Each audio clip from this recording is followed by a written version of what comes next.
कोणाची आहे ती, किती लोक किंवा काय आहे नेमकं. तेव्हा तिथल्या आदिवासींनी सांगितलं हा एकच माणूस धरती आबा ज्यांना म्हटलेला आहे, या धरतीचा आबा ते बिरसा मुंडा. आज ज्यांच्यामुळे आपण आहोत, आज ही मुंबई असेल, आज इथं बसलेला हा हॉल असेल, आज हे सगळं जे काही आहे त्या क्रांतिकारी राघोजी भांगरेंची कृपा आहे, ते भगवान बिरसा मुंडांची कृपा आहे. तुम्ही म्हणाल कसं काय, की या सह्याद्रीमध्ये, या महाराष्ट्रामध्ये सगळ्यात मोठा क्रांतिकारक राघोजी भांगरे, या देशामध्ये सगळ्यात मोठे क्रांतिकारक बिरसा मुंडा. आम्हाला इतिहासामध्ये वेगळ्या पद्धतीने शिकवलं गेलं. अगदी एखादी घटना घडली म्हणजे इंग्रजांच्या विरोधात एखाद्या घटनेसाठी लढले असतील, म्हणजे एखादा अधिकारी मारला, एखादा बॉम्ब टाकले, किंवा एखादी घटनेपुरता जरी मर्यादित असला तरी त्या सगळ्या क्रांतिकारकांचा इतिहास आणि आमचा इतिहास, हा इतिहास दडपला गेला. या देशामध्ये सगळ्यात जास्त संघर्ष केलाय तो आदिवासींनी केलाय. देशात 1706 उठाव झाले, त्यातले 1702 उठाव हे आदिवासींचे आहेत. कारण हा देशच आदिवासींचा. म्हणून या धर्तरीसाठी, या मातीसाठी ज्यांनी बलिदान दिलं ते सगळ्यात जास्त बलिदान आदिवासींचे. आणि समोरासमोर संघर्ष केला तो फक्त आणि फक्त आदिवासींनी. म्हणून राघोजी भांगरेंनी अनेक लढाया केल्या, अशा लपून छपून नाही तर अगदी समोरासमोर लढाया केल्या.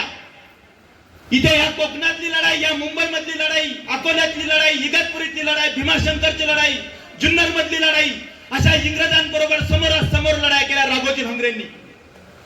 18 महिने इंग्रजांना त्या सह्याद्रीमध्ये पाय ठेवू दिला नाही. त्यांना इंग्रजांना ठणकावून सांगितलं होतं. आणि म्हणून 1834 साली कायदा बनला गेला, ज्या राघोजी भांगरेंच्या बंडामुळे. त्यानंतर तुम्हाला जे दिसतात तंट्या भील, ज्या मध्य प्रदेश, निमाड, राजस्थान, गुजरात, महाराष्ट्र या बाउंड्रीवरती, म्हणजे संपूर्ण मध्य प्रदेश आणि या सगळ्याच जे भिलिस्तान म्हटलं गेले, या सगळ्या आदिवासी क्षेत्रात ज्यांनी मोठा उठाव केला, रॉबिन हुड त्यांना म्हटलं गेलं इंग्रजांनी. त्या अगदी इंग्लंडमध्ये त्याच्यावरती चर्चा झाली, त्याच्या संसदेमध्ये. असा तो रॉबिन हुड, त्या तंट्या भिलाचा संघर्ष. आणि म्हणून परत 1874 साली कायदा बनवला गेला. आणि त्यानंतरचा जो सगळ्यात मोठा उलगुलान, त्याच्या नंतरचा उलगुलान आहे बिरसा मुंडांचा. आणि या बिरसा मुंडांच्या या मोठ्या लढाई नंतर 1898 मध्ये जगातील पहिला कायदा बनला गेला, लँड ऍक्विजिशन ऍक्ट. म्हणजे आदिवासींची जमीन बिगर आदिवासीला घेता येणार नाही. बिगर आदिवासीलाच नाही, या राज्य सरकारला, या केंद्र सरकारला, या भांडवलदार उद्योगपती कोणालाही जमीन घेता येणार नाही, जमिनीचा साधा तुकडा घेता येणार नाही. हा जो जगातील पहिला कायदा बनला गेला तो या राघोजी भांगरे, तंट्या भील, महामानव बिरसा मुंडा, त्यानंतर 1908चा 1909 नागपूर टेनन्सी ऍक्ट, या सगळ्यांचा मिळून जो आज आदिवासींचा कायदा राज्यघटनेमध्ये, त्याला अनुच्छेद 244 म्हणतात, त्यालाच 5वी अनुसूची म्हणतात. आम्हाला आमचा आदिवासींचा कायदा माहितीच नाही कंचा आहे बाबा. तुम्हाला विचारला बा आदिवासींचा कायदा कंचा, तर नाही आम्हाला सांगता येत. अनुच्छेद 244 लक्षात ठेवा. आणि या सुप्रीम कोर्टाने जे सांगितले 5 जानेवारी 2011चा निकाल, तिचा पिटिशन क्रमांक 10367, हे आम्हाला माहितीच असलं पाहिजे. आम्ही शिकलेली मंडळी म्हणून तुम्हाला सांगितलं की हा आमचा इतिहास आमच्यापर्यंत येऊ दिला नाही. जे आम्ही शूर होतो, या आमच्या राघोजी भांगरेंचं आमच्यामध्ये रक्त आहे, आमच्या तंट्या भिलाचं आमच्यामध्ये रक्त, आमच्या बिरसा मुंडांचं रक्त आहे. ही आमची आदिवासींची पिढी. म्हणून आजपर्यंत कोणालाही न घाबरणारा, संघर्ष करणारा, परंतु आमचा इतिहास दडपून टाकला आणि मग आम्हाला मानसिक गुलाम केलं. म्हणून तुम्हाला ते पहिलं म्हणलं आम्ही याच्या मागे पळा, त्याच्या मागे पळा, राजकारणी असतील, हे असतील, या सगळे अशी आमची मानसिक अवस्था करून टाकली. आमचा इतिहासच आमच्यापर्यंत पोहोचू दिला नाही. तुम्हाला झलकारी बाई माहिती आहे, इथे झलकारी बाईंचा फोटो तुम्हाला मिळेल व्हॉट्सअपवरती किंवा सगळीकडे उपलब्ध आहे. नाही झलकारी बाई तुम्हाला माहिती आहे फक्त राणी लक्ष्मीबाई, बरोबर ना? तुम्हाला सगळ्यांनी माहिती आहे राणी लक्ष्मीबाई. राणी लक्ष्मीबाई ही राणी होती. ही राणी होती, ती काही लढाया आणि शूर त्याशी घोड्यावरून पळणारी, उड्या मारणारी ही नव्हती. जो रण में लढी वो झलकारी थी. राणी लक्ष्मीबाई नाही, वो झलकारी थी. जी त्या बाळाला आणि खोड्यावरून उडी मारली ती तुमच्या रक्ताची, तुमच्या महादेव कोळ्यांची, तुमच्या कोल जमातीची, तुमच्या आदिवासी रक्ताची ती शूर रागिनी अशी होती, ती फुलकारी बाई होती. आम्हाला आमचा इतिहास माहितीच नाही. देशात सगळ्यात जास्त क्रांतिकारक आदिवासी क्रांतिकारक, देशात सगळ्यात जास्त क्रांतिकारक आदिवासी क्रांतिकारक आहे. देशामध्ये 14 वर्ष ज्या महिलेने सत्ता गाजवली, मुघल, अकबर आणि या सगळ्यांशी संघर्ष केला. 14-15 वर्ष देशातली अशी तुम्ही राणी दाखवून द्या, तो तुम्हाला 2 नंबरचा फोटो दिसतोय शिवाजी महाराजांच्या नंतरचा, ती दुर्गावती राणी. 14-15 वर्ष तिने राज्य केलं. आम्हाला आमचा इतिहास माहितीच नाही,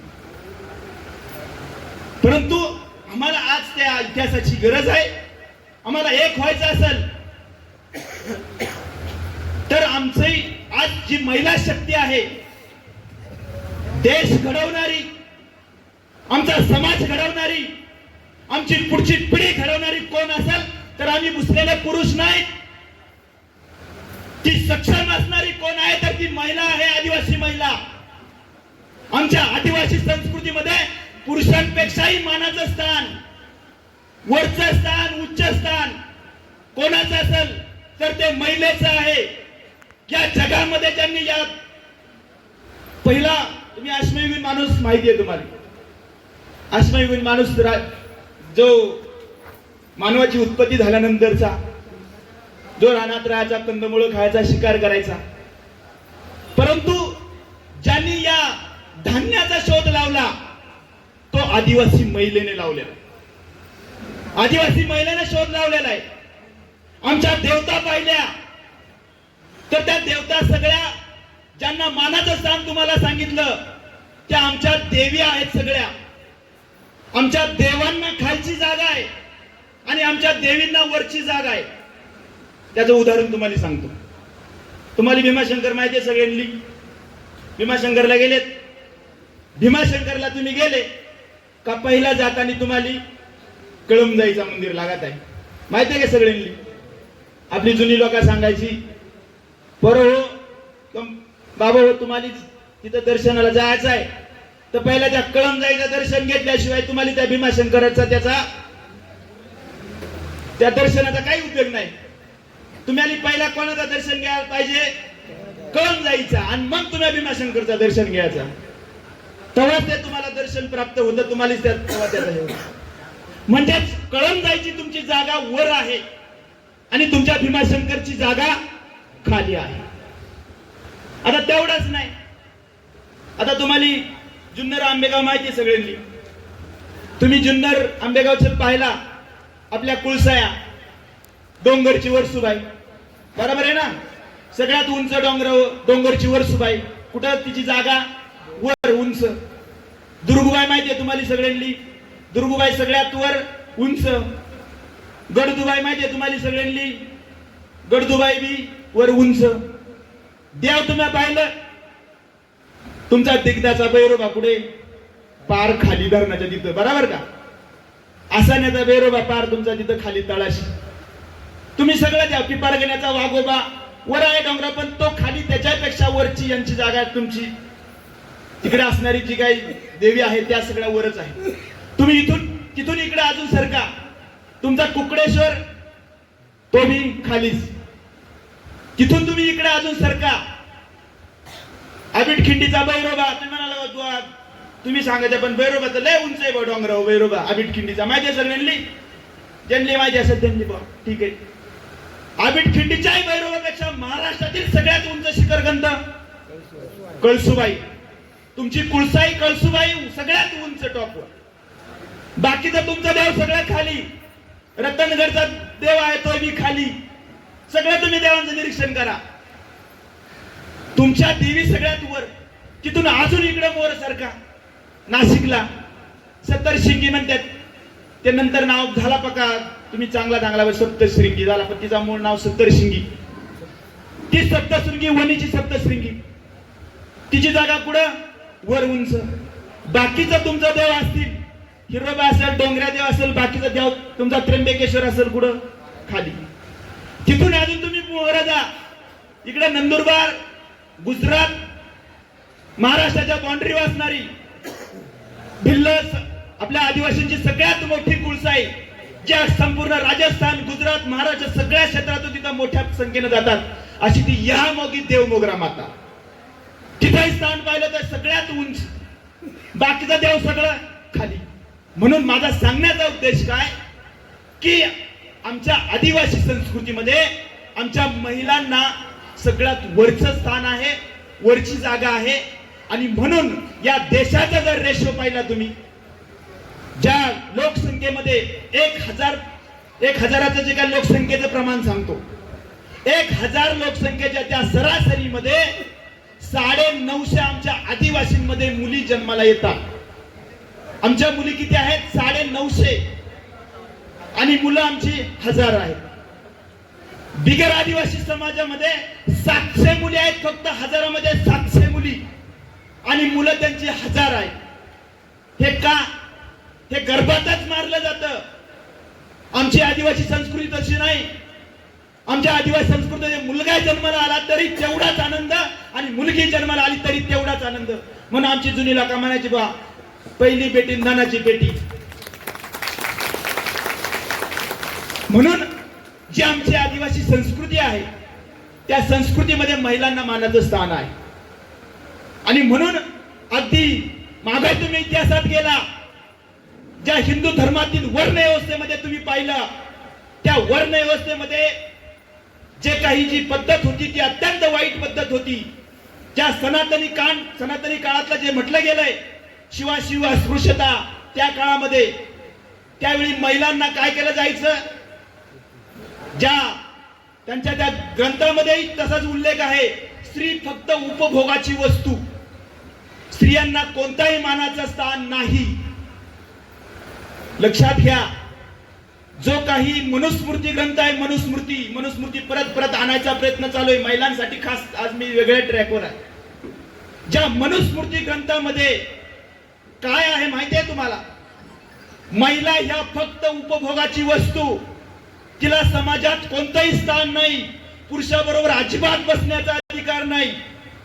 हे असं जी काही वर्ण व्यवस्था होती, त्या सनातनी धर्माची वर्ण व्यवस्था, त्या वर्ण व्यवस्थेमध्ये आहे. हे त्यांना कोणताही शिक्षणाचा अधिकार तर लांबच राहिला.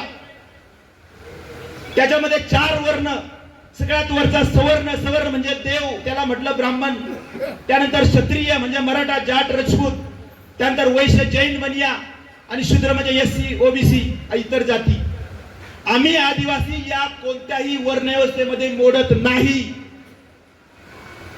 आम्ही आदिवासी या सगळ्या धर्मांच्या पूर्वीचे आहोत. लक्षात घ्या, आमची आदिवासी संस्कृती या सगळ्या धर्माच्या पूर्वीची संस्कृती आहे. पण आमच्या डोक्यामध्ये धर्म मकार बसवलेला राहतोय. तुम्हाला आज विचारला का बा तुमची जात कोणती रे बा, बाईंनी विचारला, सांग बाय तुझी जात कोणती, तो धर्म कोणता?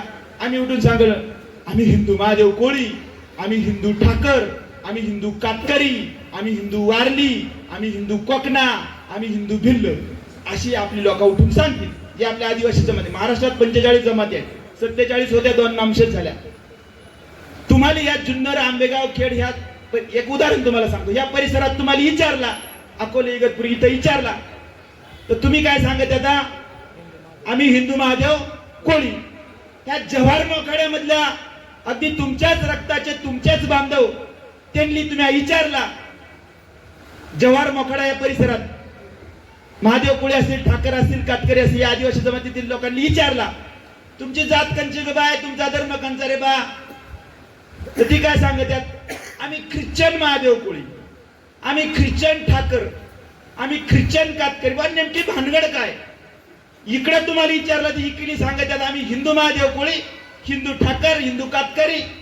इकिल्या ह्या यांनी विचारलं तर ह्या ख्रिश्चन सांगतात. आता बाकीचा अकोले असं अहिल्यानगर जिल्हा, आत्ताचा पुणे जिल्हा किंवा या परिसरातले भिल्ल आपले आदिवासी बांधव आहेत, यांनी विचारला तर मग ही सांगत आम्ही हिंदू भिल्ल. तिकडे नंदुरबार, जळगाव त्या परिसरामध्ये तिकडे त्या आदिवासीला, त्या भिल्लांना विचारला तर ती सांगत आम्ही मुसलमान. माहितीये का तुम्हाला? आम्ही तडवी